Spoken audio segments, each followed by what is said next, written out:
All right, everybody, and welcome back to another episode of Show Choir Nation.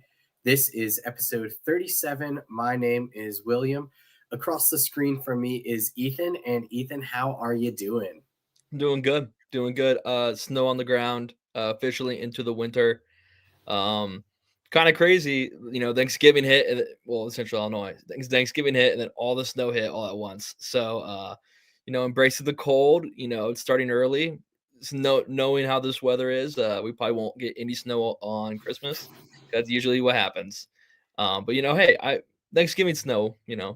Who hates it? And we are celebrating a bit of a national holiday today, and that is it's Spotify Wrapped Day, and also Yeah, YouTube Recap Day, new for this year, and also Apple Music Rewind Day and Amazon Music, whatever their thing is, day, and Tidal and whoever else, all the streaming services. It's their recap days. So, Ethan, I'm curious, what was at the top of your Spotify Wrapped this year? So I'm a big what do you call it? I'm a non-skip guy. Like there are certain songs like I will never skip, and that's just kind of how it is. And that's kind of all my top songs. First one's a banger. Also, did you notice that wait, do you have Spotify? Yes, sir. Okay, I just had to make sure. So on Spotify, when you go and you add like your top playlist or whatever it is, your playlist of the year, it tells you how many plays it had. Uh, Really? yeah, so on my I'm gonna number fact check you on this right now. Yeah, so, like, you go to your 2025 Wrapped whatever playlist, like, it tells you how many plays each one had. Oh, that's new for this year. Yeah, I love Okay, that was great. fact check is true. I'll share like the top of mine. So we'll see. Oh, move it the other way. So yeah, so it does say like 27 listens, Yeah, 26 listens, etc. So anyone listening looking for music recommendations, here's mine. So but, my top song blew all the other songs out of the water. Like, my top song was probably played, more than double than the 2nd place, oh song, but man. my songs go Real Love Baby, that's Father John Misty, love it. Non-skip, I can never skip that song. Spruce by Casper Sage, Like Him, that's Tyler, the Creator. Easier Said Than Done, that is Three Sacred Souls or I believe that's their name. And then Venture Highway by America and George Martin. Those are my top 5 songs, and then my artists go let's go 5 up. Let's go number 5 was Kenny. It was Kendrick Lamar. 4 was MJ, Michael Jackson, always. 3 Kanye. I miss the old Kanye. Straight from the go, Kanye. 2 was Tyler the Creator, and 1 my favorite artist probably since I was in junior high. Like massive comeback because he dropped an album this year, Chance the Rapper. So Oh, yeah, like I was there we bumping go. Chance in junior high and high school, and he fell off because of that one bad album. Drops a new album, pretty banging. Yeah, and it earned my top spot this year. So a little mix of new and nostalgia for me at the top of my list. Will, what about you? I went through several different phases of music this year. I like had a big list of songs that I was listening to in the early winter months, and then kind of like a big seasonal playlist for like spring and summer, and then a whole different list for fall. So my top 5 tracks. Well, you just saw them, but number 1 was "Barefoot on the Dance Floor" by Moon Taxi. Number 2 was "Change Etc." by them Coolie Boys, which is a regional Wisconsin band. 3 was Navajo Norther by Shane Smith and the Saints. 4 was Not That Strong by William Beckman. And 5 was Strawberry Thief by Colton Moore and the Clever Few. So both my 4 and my 5 coming from Texas acts, and I don't have a drop of Southern blood in my body. I just don't. But for whatever reason, I really vibe. My artists, 3 of them from Texas, Colton Moore and the Clever Few is my 1. Charlie Crockett was my 2, and William Beckman was my 5. Moon Taxi was my 3, and Them Coolie Boys was my 4. So a lot of overlap between my top Yeah. songs and my top artists. But Ethan, I hear that you had another special Wrapped made. Yes. Can you explain this a little bit? So yeah, I mean, we love to do a little Wrapped thing every single year. For the socials and for the site, we posted like a generic overarching one on our socials this morning. And then you and I had the great idea. Hey, well, we have a show tonight, and it happens to be Spotify Rap Day. So let's add our own to this. And I thought that was a great idea. So you can see my whole list. So there's no surprises. We'll start with my songs. At 5, Fisherman song. That song when I left. Yup. That song Slap. when I left Chester. You can attest to this. I So can. we lived with each other for a while. Like I would just be humming la la la la la la la la la la. You know, it would be on nonstop. That song's Linmar. Too much time on my hands. This song actually probably should be 1, but you know, I wanted to switch it up a little bit. That song is always stuck in my head, and it was so funny. We were traveling somewhere, and we stopped at we were like southeast Missouri. Stopped at a Lambert's. Yes, classic. Yep. And this song came on, and I was like, "Wait, I know this song from somewhere." Like I know this. And Well, I mean, it's a pretty classic song. Like it's a very it is, well-known but song. like you don't notice it until it becomes repetitive. You know what I mean? Yeah. Like, and then you know it from something else. Of course, I was clapping along to it. 3, Too much time yeah, on my hands. it's perfect. Show Must Go On by Grenada. There's probably like 5 different songs I could put for Grenada. However, I thought this one was super cool because I got to perform this song for a spring show at one point with Swing Stations, and it was so much fun to do. So watching them do it, plus it's kind of like the climax of their show, realizing like, hey, we need to get Truman, you know, going back into live, keep him within the show itself. So I thought that was a good song to add to 3. 2, this song, I don't know the duration of it in the show. It might be a total of 30 seconds that the song's saying. But Take Me Home Country Roads by Troy. Just such a fun opening line, like few lines they did. And it was a great way to show off their dynamics, you know, their vocals. And like after that, they hit a really hard dance break. I was like, oh my gosh, like it was the first time I saw someone do Take Me Home Country Roads in person. So that always stuck out to me. And then 2 Linmar songs, Downtown by Linmar. So Downtown, said this before, has a special place in my heart because one of my favorite groups of all time did it when I was growing up. Longtime listeners remember. Yeah. We need to have a nickname for our listeners, like not AWLs, but something like that. We could call them just the Nation. The Nation. Yeah. Like for example, we'd say the Nation knows. Yeah. I don't know. Do you vibe with that or not? No, I mean, yeah. I mean, it could be alliteration. It could be the Nation. Whatever. We can brainstorm it. Yeah. We can brainstorm it. So like, remember, this is only season 2.5 right now. This is true. Not yet Yeah. So yeah, the Nation knows that Glenwood did this song for a closer one year. And it was my favorite closer of all time. We went to Chesterton. Rumors were swirling that Linmar did Downtown. And I said, how in the world are they going to be able to do Downtown with the show I think they're doing? And they did it perfectly in their own style. It somehow made so much sense. Blew my expectations out of the water. So I believe that's why it's my number 1 song.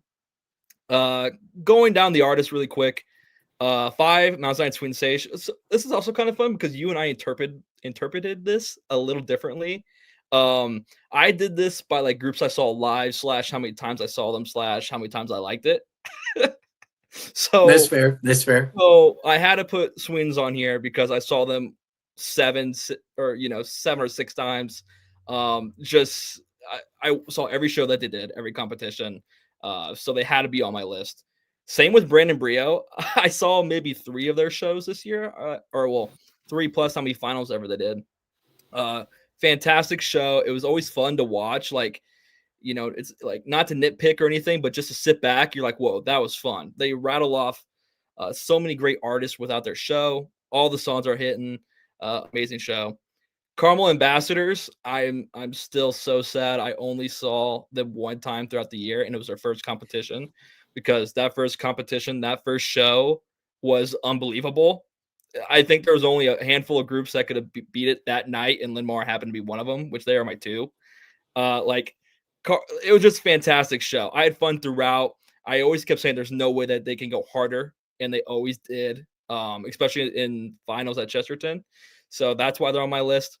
Linmar is Linmar, and I had to put him on the list like pretty much because I finally got to see them in person. Like that was like my main reason. I was like, cross it off the list. I saw a peak Linmar show at a peak competition. So I had to put him on the list. And then Wheaton Warrenville South, the classics.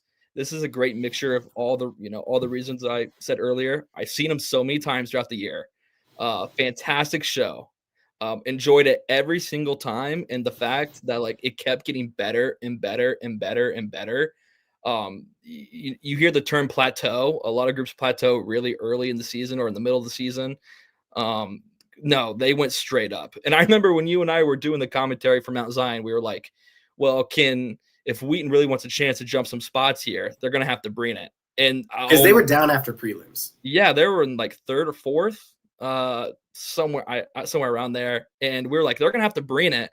Like it's a great show, but there's that extra level that they're going to have to go. And they brought it. And I was like, holy crap. And then, of course, them doing their host performance at Wheaton.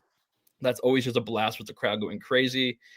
So yes, that is my top artists: Wheaton, Linmar, Carmel, Brandon, and Mount Zion. And then my top songs: Downtown, Take Me Home, Country Roads by Troy, Show Must Go On, Grenada, Too Much Time on My Hands, Wheaton Warrenville South, and The Fisherman's Song. Will, get your list on here. Wait. Well, first off, do you have any thoughts on my list? Any thoughts? Like, no, I knew Downtown was going to be one because even like off camera, like you have. I don't want to say lectured because that has a bit of a demeaning connotation, but you have passionately shared your love for Glenwood's rendition of Downtown.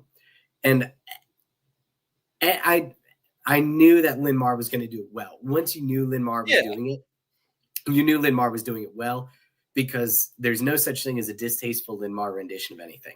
So I knew Downtown was going to be one. I actually thought about putting a song from Troy on my top 5. I didn't.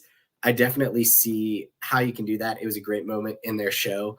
As for the groups, we'll just say that I did my top artists from a different perspective than you did. So that's why this is fun. This was fun to do. I appreciate all your picks though, and I don't disagree with any of them. All right, my list. I'll start with songs too. A familiar face at number 1. We got Too Much Time on Our Hands. Easy.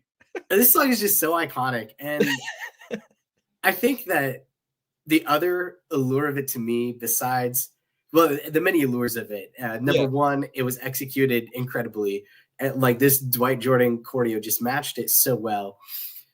B, it is part of a 4-song medley that serves as a character piece, but then also like a somewhat of a back half show transition piece because there are only like 4 clean numbers in Wheaton's show. And the fact that this was a cog in one of the quietly innovative show designs that I saw this year really brought this up for me as well. I don't know. I may have been thinking too much about this. Number 2, they just keep moving the line from Westside ATSC and Smash. And as a young professional who recently started a retirement plan, and this song being a riff on Doran Johnson's moving retirement goals, I don't know, maybe this one just hit a little too personally, but again, the execution was great. This one, part of a more traditional character medley in the 2 slot of the show. Number 3, Copacabana between Miller North and Brownsburg. I had 0 Copacabana shows on my bingo card at the start of the season. And by the end of the season, I wound up having 2 in the list of shows that I watched live. And I enjoyed them both. Both of them were good, solid final shows. Miller North at Chesterton and Brownsburg at Glenwood. I saw neither of them in their choir's home states. But hey, that's why show choir is great, is that you get opportunities like that. Number 4, Jolene. This one between Brandon Brio, the Center Grove Deptones, and Loveland Allure. And those were just the ones that I saw live. I know several other groups did Jolene this year. I think Polka was among them. And a lot of my actual Spotify Wrapped top 5 was country. My top genre was Americana. And so in contrast to something like Take Me Home, Country Roads, which is a bit more of a tried and true country music song for show choir, or like Country Girl Shake It For Me by Luke Bryan. Jolene was one that I hadn't really seen a lot in the late 2010s. And so to see not one, not two, but three groups do the show live this season, I ate up every bit of it. Both Loveland Allure and Center Grove Deptones doing them as part of Dolly Parton themes, which I thoroughly enjoyed as well. And number 5, Cages by Caramel Accents. This one was just a purely brain pick. This one was one of the songs that made me think the most out of all the shows that I watched this year. Go back and watch our Chesterton recap, and you'll see me glaze Caramel Accents for their set design, for their show design, and I mean set design in the physical pieces and show design in the actual order of the songs, arrangements, etc. But Cages was kind of the linchpin of the show for me, and kind of the one that made it all go together. As for my top artists, these were quirky picks because, you know, I'm young and I'm quirky and I listen to weird artists, and, you know, I got a thing on my rap that's like, you know, you frequently listen to a song with less than 1,000 streams. And I'm like, you're right, I did, but I also really like the song. So these are groups that are outside of Homeroom's top 100, most of whom I saw this year, 3 of whom I saw this year, but all 5 of whom I thought had really great seasons. I'll go 5 up for this one too. Number 5, Van Buren The Association, a newly competitive choir, again, after a several-year break in Ohio that really made waves in their small division, and really made me a fan with their success over the course of the season. And they just made finals at Ada as well, which I do consider to be a part of this 2025 Wrapped. Number 4, Herscher Class Act. This is a tiny, tiny school outside of the Chicagoland area in rural Kankakee County. But by golly, usually the 12-person show choirs I see, like 12 to 16, they're not good. Herscher completely redefined my expectations of what like an uber small group is capable of. Number 3, Marquette. This is a group that I've been wanting to see for a while. Finally got a chance to see them this year. Just a solid show. No set pieces, no backdrop, no screens, a very few like weird soloist arrangements, just a 4x4 set of risers, 40 kids on stage, Jason Winter directing, Bobby Picker choreography. It was great. The kids had a blast. They made finals at the comp I saw them at. Number 2, Cypress High Voltage. This is a choir that I've had loose ties to for a few years now. They moved up to advanced in California this year. A lot of people said, oh, I don't know if this is the time for them to move up to advanced. Yes, it was. They did very well for their first season in advanced. Of course, it didn't help that you also had other groups like Carlsbad moving up at the same time. But they are deepening the pool of good California show choir. And then number 1, longtime listeners of both this podcast and my other podcast, the Wisconsin Show Choir Download, know that I'm just a sucker for New London Vision. I thought they had a great show this year, even if it did fall into the tried and true Lighthouse theme, which I guess could tie into top artists one way or another. They did do a Lighthouse show, but it was a generational year for them. It was one of their best years of program history. First runner-up at Toma, several other finals appearances against good quality competition, good battles at comps like De Pere and Fort Atkinson as well. So those are my quirky top 5 show choirs from this past year. Yeah, this is a great list. A lot of the same things I thought about putting on my list. Marquette Center Stage, just a note, maybe one of the most fun shows I've seen all year. I'm like pure jubilation from like, you know, those kids on stage. It was a blast throughout. Maybe you want to hop up with them. They were fantastic to watch. Too Much Time on Your Hands. Already talked about it. Fantastic song. I also thought about putting Copacabana on my list, only because I watched 2 different shows, like you mentioned. Miller North and Brownsburg, and they both interpreted it a little bit different, and they both stick out in my head in their own unique ways. Whether it be, you know, Miller North with the bar in the corner and the light that changes, and they're dancing and they're sliding on it or whatever, and then you, on the other hand, Brownsburg, they're doing the Michael Jackson lean on the top of the tower, like that stuff. That soloist, like, burned in my mind in the best of ways. Yeah, I have no idea what his name is, but electric. Yeah, and of course I thought of Jolene too. So many groups did it this year, and of course it stuck out. I want to give some special shout outs to people I thought of. Westfield, Illumination, yes. Correct. I thought of them because they blew me away when they're at Chesterton. I was in shock. There's probably a million Iowa choirs I'm forgetting that deserve flowers. There are so many. Mitchell sticks out of my head, an amazing group that I saw this year that I wanted to put on here. I definitely thought about putting a song from Mitchell in my top songs. And then Lacrosse, them, having a fantastic year. I thought they definitely could have been one of my top artists this year.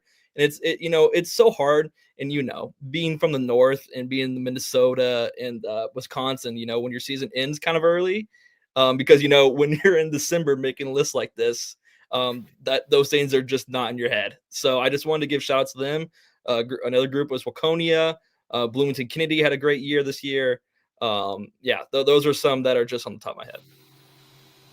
Awesome. Well, yeah, I think we definitely are in the same place on some, and we're in different places on other things. And that's why we're so great. And that's why Show Choir is so great, is because we have the opportunity to do all these different things and be able to do fun things like this, where we both do our raps. And on one hand, they're the same. And on the other hand, they are totally and completely different. But we're going to move into probably what we're going to spend most of the episode talking about, even though we spent the first 20 minutes going over our little fun imaginary Spotify Wrapped deals. Although maybe there should be a thing like check the box, like I went to this, and this competition, and then it spits out like, here are the groups you saw the most, here are the songs you saw the most. That would be so cool. Someone who's smarter than we are, go do that for next year. Yeah, and we just need all the choirs to cooperate and put in their information and all that fun stuff. Yeah, and drop it like the week after Show Choir Nationals too, when it's fresh in everyone's head. Or maybe the week after the last big California comp. I don't know. Anyways, we are going to talk about some personnel changes, and we definitely have several going on in our first region, and that is the South. Let's start in Alabama, because that is where most of the hubbub is going on. And let's start with a program that has made a lot of waves nationally within these past few seasons, and that is Oak Mountain.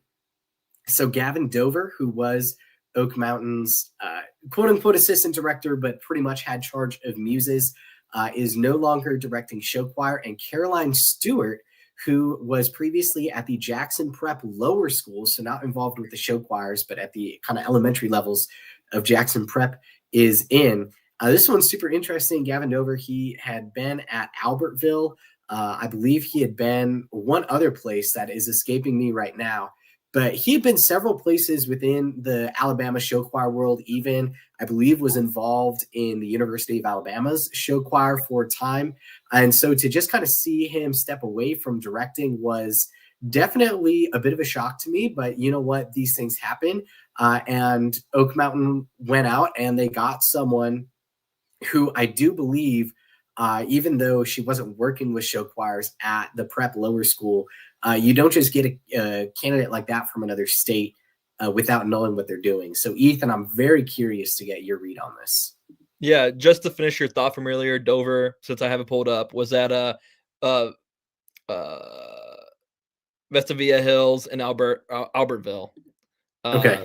So those were his stops beforehand. Yeah, it's gonna be an interesting little flip here. I mean, I've never seen Oak Mountain. I know they've competed against Sweens at whether it be a Fame event or Heart of America, whatever it was down south a few years ago. And however, they put on amazing shows. I'm trying to think of the thing that people relate them most to. They're like they're like the Daniel Hand of the South, or like a California of the South kind of thing. Like really good storied shows, a lot of production. Which, I mean, if you're looking at it now, a lot of the groups in the South are that way now. Pedals is that way, Clinton's that way, Brandon's that way, but Oak Mountain goes over the top with their productions, or they at least did. And it was always a great show to sit back and watch. So this is gonna be, a huge change. I don't know much about Carolina Stewart. What you said is I hope that happens. I feel like I've heard that name before in some other talks. So her coming into the situation, I feel like she can. Okay, here we go. She is an Oak Mountain alum. Oh, perfect. So yeah, I love that. That's perfect. And it's always fun when you can go back to your alumni program and go back to what they taught you and giving back to it, but put your own spin on it. So maybe things don't change at all. Being an alum, people like to stick to their guns and stick to their roots, but definitely if she has her ways and she wants to change a few things, she definitely can. But again, like just to say, like the South is trending in the direction that they are already at, so it would be kind of hard to go in any other direction. Right. I would compare this one to the Lincoln Southwest director change Yeah. in a way, because Lincoln Southwest, for their region, is known for having a very distinct brand of shows. I always do a show based off of some kind of media franchise. They are a very successful choir, and now they are having an alumni of the program step in. And in Lincoln Southwest case, it's lead. And in this case, I would assume that the responsibility split would be about the same, where Michael Zokin takes singers and Carolyn Stewart would be taking muses. But still, like you said, there's a good chance things don't change, but there's also a chance that things change as well. A place where things are definitely changing is Tallahassee. This one, so going from Oak Mountain in the Birmingham area down to Tallahassee in the Montgomery area. They had two directors last year, Christian Lester, who ironically is also an Oak Mountain alum, and then also Becca Jones, because that one had been a split for a while between two different directors in that choral department. So they both left to pursue other show choir opportunities. So this, a very rare split where both directors are still being involved in show choir. Christian Lester has now taken the job at Albertville, which is a middle mixed and single gender program. And Becca Jones has gone to the 8th Street Middle School, which is the feeder for Tift County. So Caleb Beard, who is a recent college graduate, has stepped in to the program. The competition will remain for this year. Unsure of what the program makeup will look like at Tallahassee. They had 3 choirs last year, mixed women's and men's. Not sure how many in terms of that. But Ethan, lots to chew on, lots to digest here. What's your first takeaway? I just looked back at it, and if I could be wrong, but according to showchoir.com, I think it says this is going to be their 5th director in 3 years, like total. Yeah, because so they had 2 last year technically, and then in 2024 it was Michael Bird, and the name of the other one is escaping me. But does it start with 2 Ks? Probably. I just don't know. So Becca Jones and Lester last year, and then Michael Bird and Kelly Hill. Kelly Hill. There we go. And then, they had a really good 2023. So I'm thinking of like class terms. So, freshmen at this point or juniors, they had a really good year. We know was 3 second place finishes and a best show design. But that was five directors ago. Change is a hard thing, and if you're a group or a program that's constantly changing things, it's hard to get your footing. So this year, I'm not expecting like huge results or anything to really change. However, I am excited to see if they can put in a few more years. Like can this program get back up to that 2023 level where they're constantly placing top 3 in the podium, or at least top 2 in the podium down south in the middle mix. So let's talk about Albertville for a second. Albertville, now Christian Lester steps in there. Chris Wilson, who was the previous Albertville director, we will talk about a bit later on in this show. Albertville had a bit of a rough go of it last year in the middle mix division. Although, again, when you are consistently competing against Homewood Continuum, which was just an absolute wrecking ball in that division last year, the first place trophies are going to be a bit hard to come by. But do you think this signals a new direction for Albertville? Yeah, and who knows if it's for better or for worse. I hope it's for better. Albertville is one of those choirs that always sticks out to me. That's such a strong contender down south, in that middle mixed, and they're always putting up a good fight. And I want them to keep competing at that high level that they have. And sometimes they're even able to sneak into some large mix finals every now and then, or they have the capability of doing that. So, onward and upward. I hope Albertville the best. So just a quick touch as well on Becca Jones moving to 8th Street Middle School. That is the program that she is an alumna of. So a bit of a homecoming for her as well, and kind of a complete turning of the page for Tift County, in as much as that Kyle Robinson took over the head director job in advance of the 2025 season, and then a change in the middle school director in advance of 2026. So a bit of a new guard situation at Tift County, but I mean, I don't know if you're going to see noticeable changes with this, but certainly if you look at the little things like this, something like the middle school director changing can definitely be a big factor in the high school groups locking in down the road. No doubt. We'll do a couple more in Alabama. We have a director change at Sylacauga High School. Jacob Callahan has left, and Savannah Brannon is the new director there. Ethan, what do you know about Sylacauga's signature? I know that their name pops up only like 3 times a year. Like in my brain, like when I think of them, I see their name on a result page maybe 3 times. I could be wrong though. I always feel like they're in the results though. I just don't know much about them. Yeah, so that is true. Oh, I know something. Okay, what are you allowed to say what you know about Sylacauga? No, that was it. That's all I knew about them. Okay, well, that's good. Sylacauga, they've been around forever, and I have a great appreciation for them as just a small mix stalwart. They did only compete twice last year. Their third one at Enterprise was canceled due to severe weather, but they were first in small mix at Homewood and second in small mix at Auburn. They beat Prattville at Homewood, and at Auburn, they beat Tallahassee and Chelsea. So Sylacauga, also the program that helped build Martez Sidwell, current Spain Park director. So Sylacauga turning over, and another small mixed group that's been around for a long time, Eufaula High School Vibe. Dylan King is no longer the director, and Tad Clark is now the director at Eufaula. So Ethan, do you know anything about Eufaula Vibe? I'm going to say the exact same thing.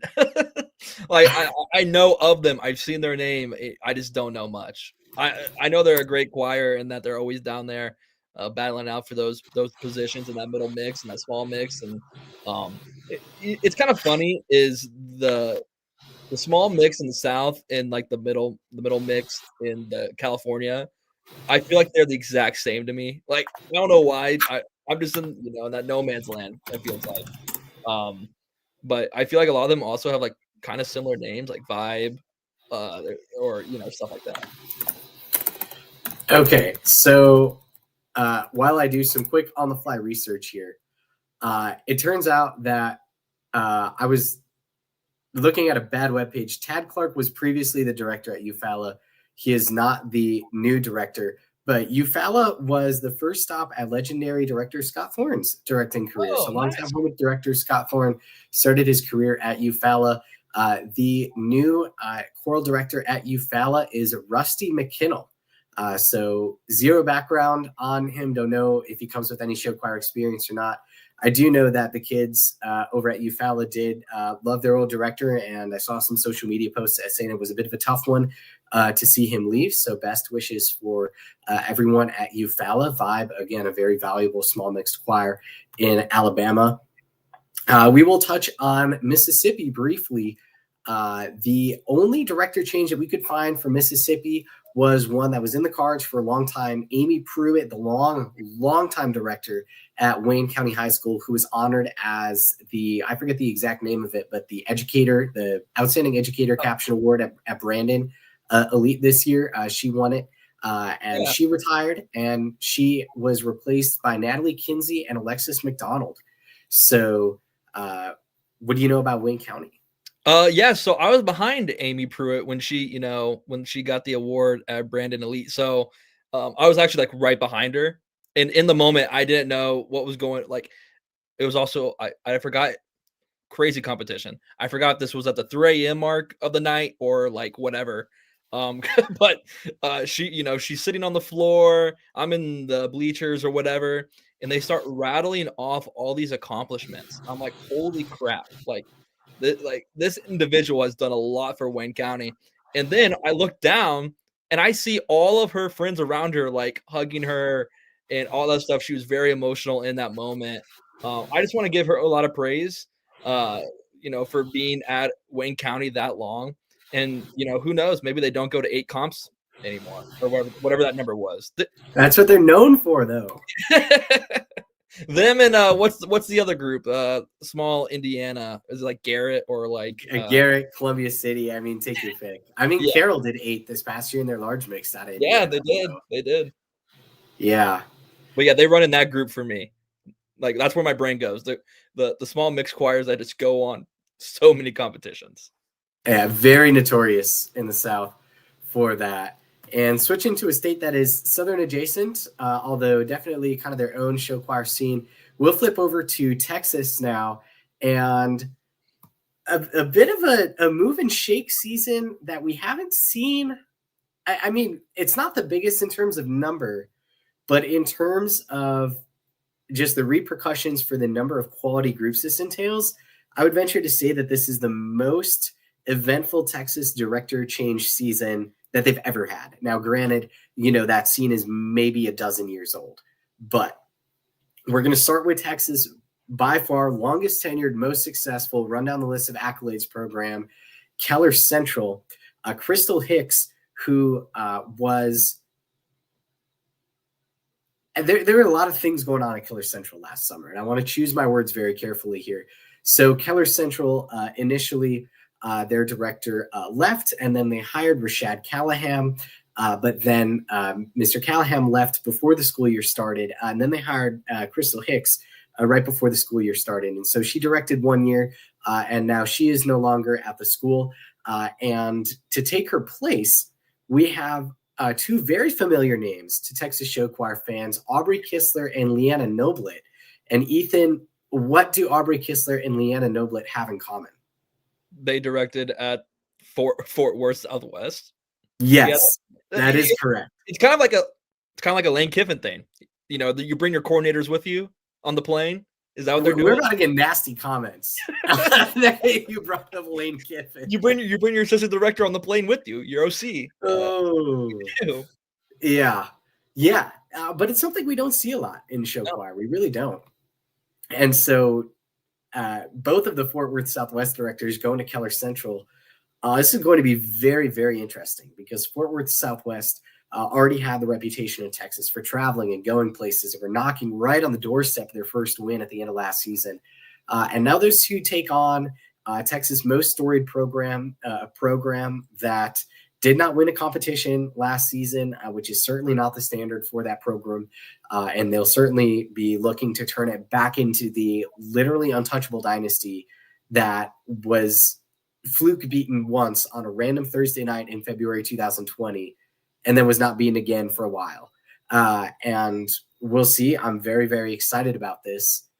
But the logical effect of this is that there are now 2 openings at Fort Worth Southwest, and Kimberly McConnell and Justin Redmond are the new directors at Fort Worth Southwest.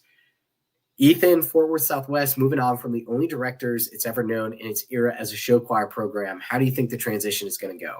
It's going to be rough. I mean, it's going to be a tough tack for Kimberly and Justin, to go in there and, put their own spin on things. Once you're so used to something for so long and the type of success that, that they were growing into, that's a hard pill to swallow. However, exciting new beginning, new era.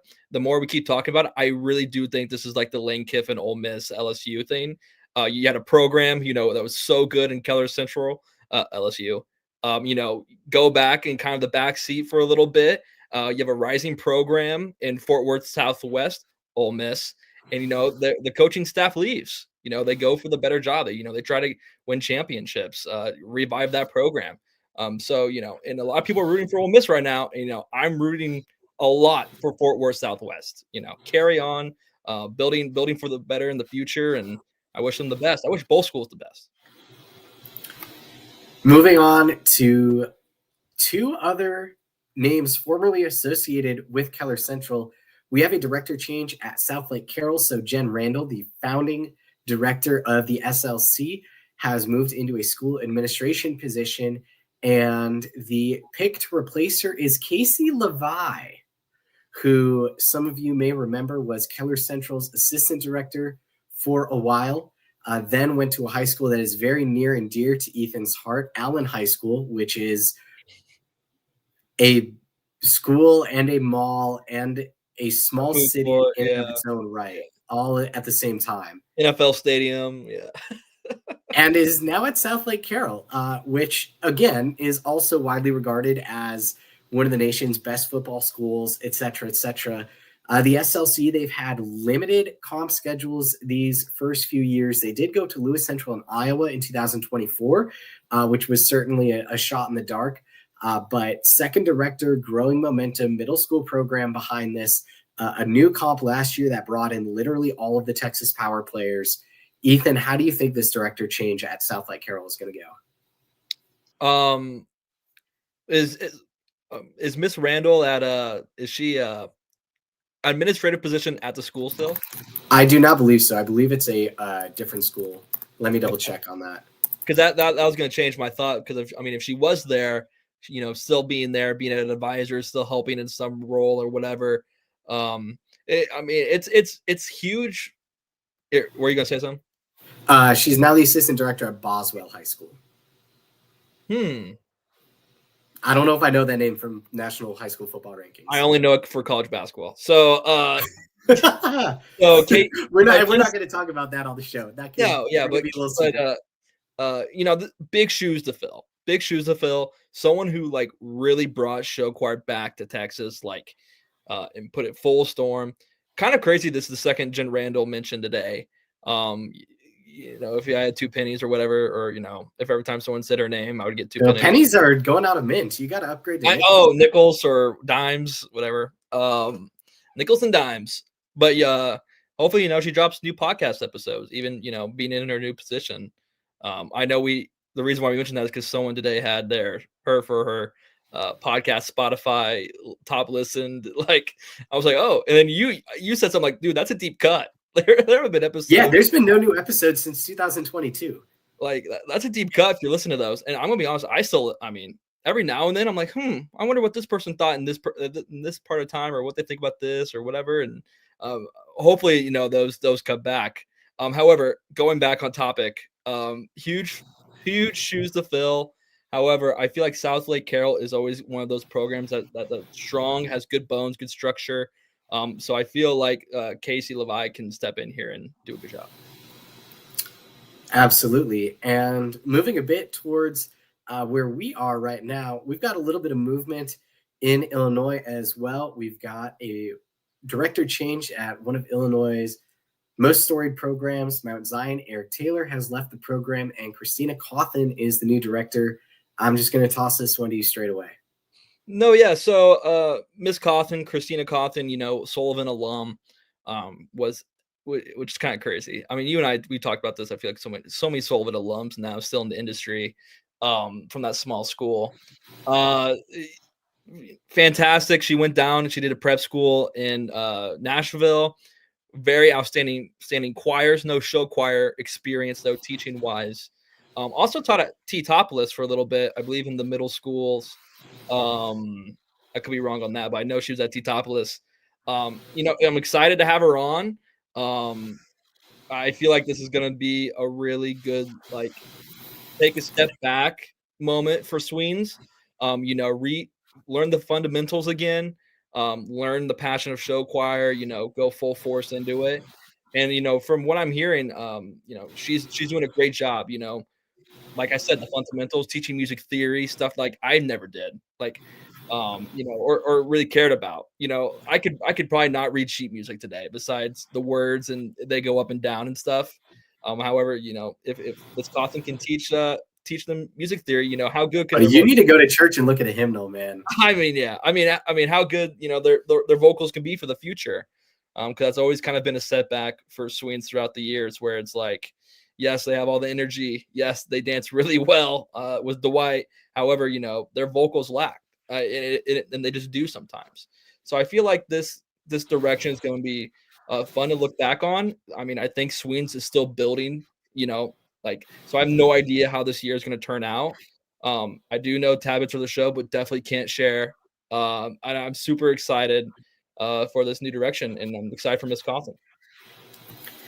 We also have other changes in the 217 area code. We've got a new director at Glenwood Middle School. So Chris Wilson, who was previously at Albertville, like we talked about, is now the director at Glenwood Middle School. This is a very young middle school show choir program.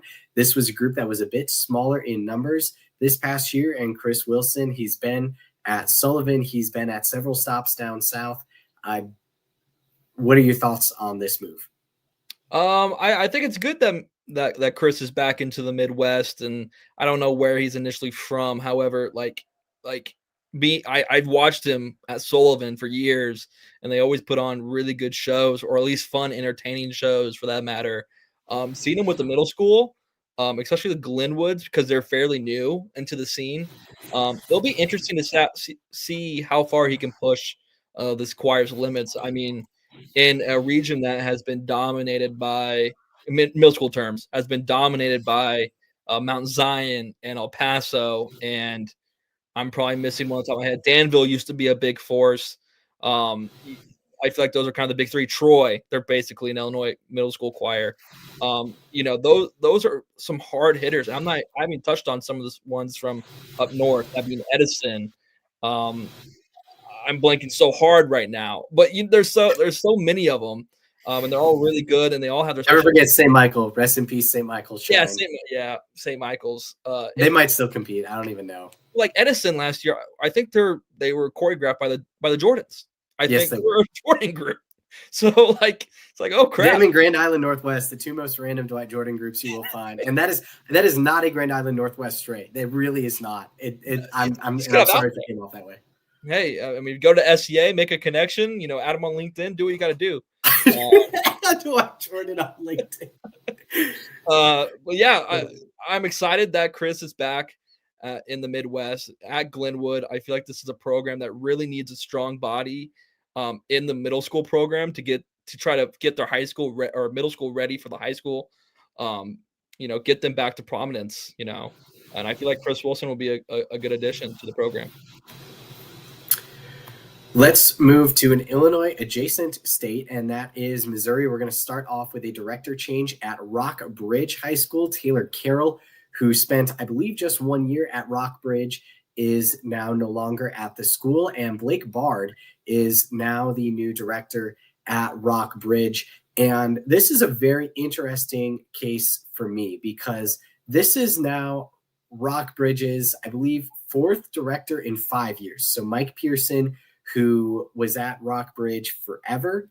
He retired at the end of 2022. Jennifer Mormon spent 2023 and 2024 as the director, and then Taylor Carroll as the director in 2025. Now they get Blake Bard in 2026. So that's fourth director in 5 years, right? Am I doing my math right? I think so. I was barely listening. I was like, he knows. Great. So we're gonna go fourth director in 5 years. And this is really interesting to me for a couple of reasons. Number one, according to what we have, Rockbridge is the fourth most winningest school in Missouri show choir history. They went on an absolute tear from about 2007 to right up before the pandemic. They tallied 16 wins in that time. The only Missouri schools with more wins in history are Pleasant Hill, Troy, and Neosho. And to go down from that, you have to go all the way down to Webb City and then Hannibal.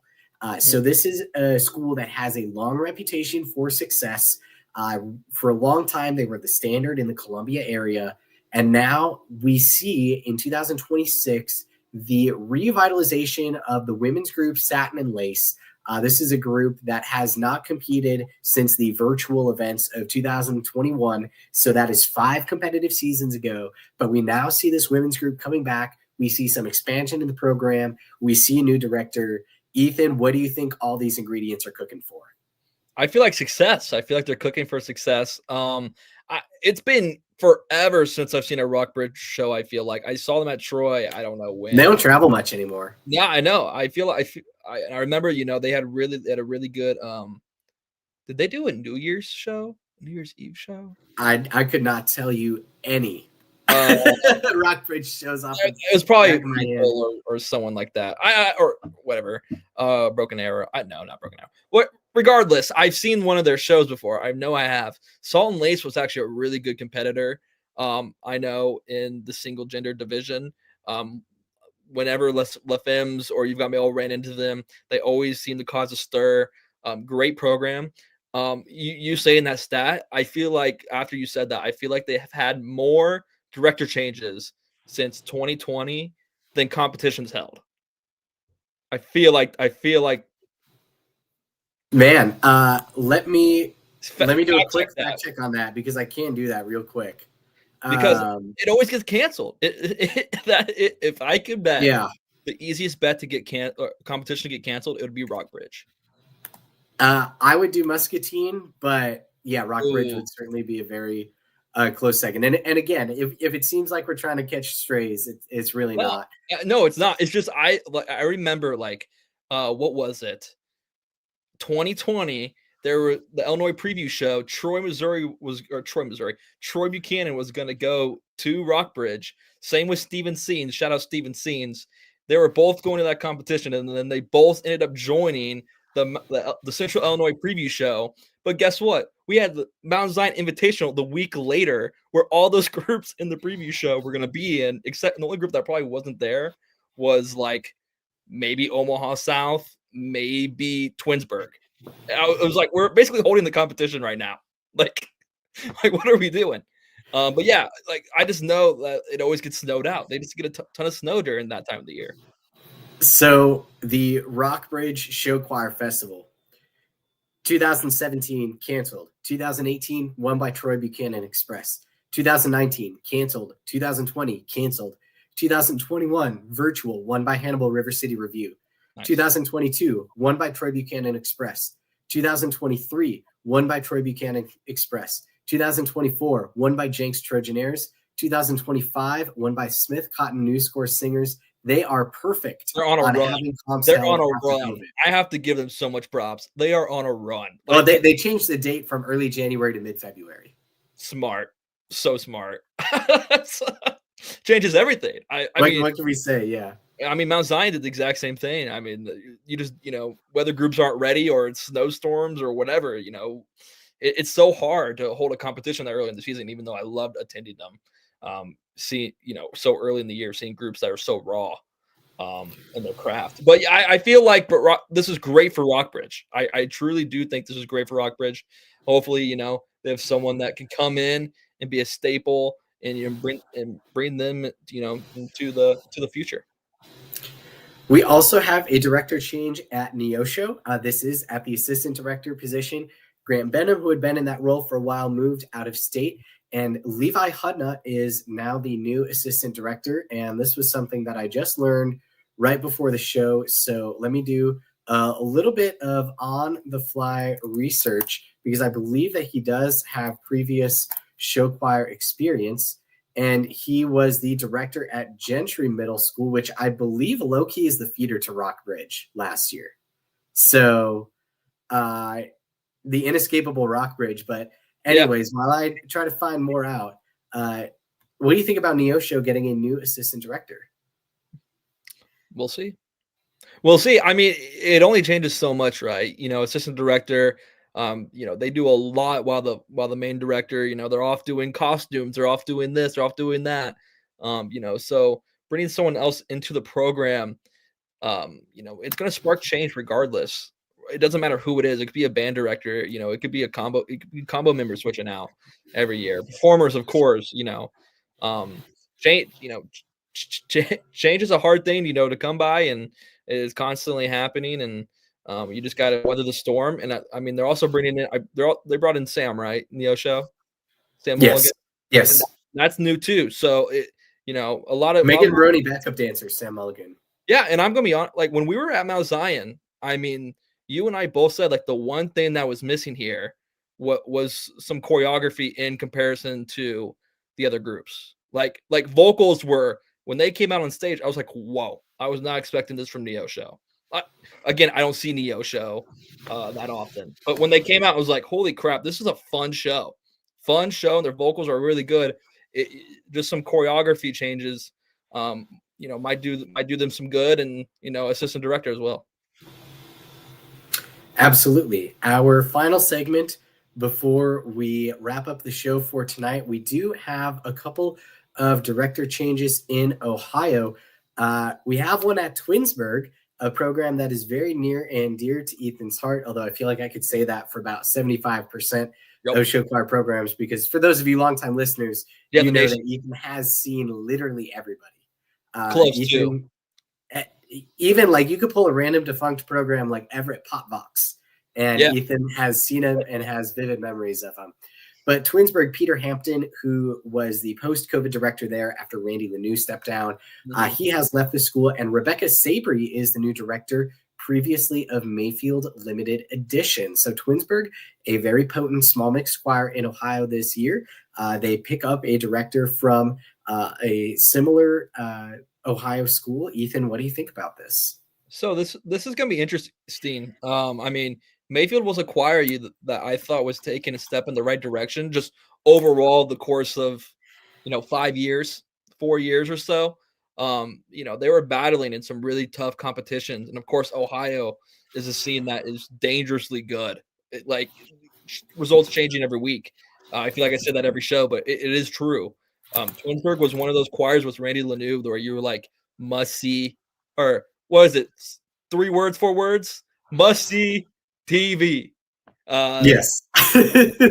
Must see TV. We're going to call TV 2 words and it's going to be okay. Yeah. But Twinsburg was one of those groups where it's like you had to go watch the Twinsburg show, because if you didn't, you wouldn't see one for another 3 years. And they're so unique and so different. I thought, change from, of course, Randy Lanou was going to be hard. I thought overall, Hampton did a good job, settling the storm, getting them back up into a good situation in small mixed. I thought, they were growing in that aspect. And they're not bringing anyone that's unknown. Rebecca is known in that scene very well. And, I feel like she will, do a good job at Twinsburg. It's a great school. It's a great program. And I hope to see them back up in large mix one day. And keep climbing towards that goal of going back to the Randy Lanou years. Absolutely. And Brian Fancher, who has been at Mayfield for a long time now, I believe he has picked up the reins of Limited Edition. So I don't know if we're going to see someone new at Mayfield entirely, but certainly something to be noticing there. Mayfield, again, a program that you said was taking steps in the right direction, maybe expanding their comp schedule, getting more members in the group, things like that. So it'll be very interesting to see if that holds for this season. Do you have just a couple of miscellaneous notes? A couple groups that had a bit of a shaky director situation last year, getting some stability in Minnesota. Tori Hornby is the new director at Totino Grace.